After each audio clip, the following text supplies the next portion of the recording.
तुम्हारे बाप ने जब पराई औरत पर पैसा लुटाना शुरू किया था तो तुम्हारी दादी और इसी चचा को 2 वक्त की रोटी देना हमारे लिए मुश्किल हो गया था।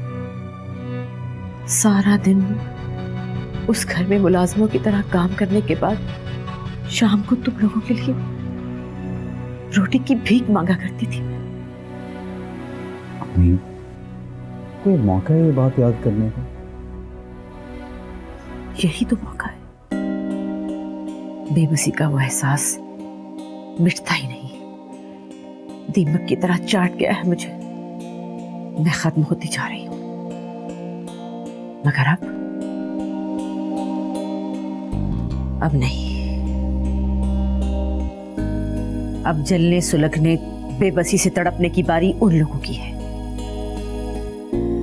अब वक्त की तनाबें हमारे हाथ में है और अब मेरी जगह उनकी लाडली बेटी और उनकी जगह मैं होगी। वक्त अपने आप को एक दफा फिर दोहराएगा। मैं समझा नहीं। उसकी खूबसूरती के आगे घुटने मत टेक देना।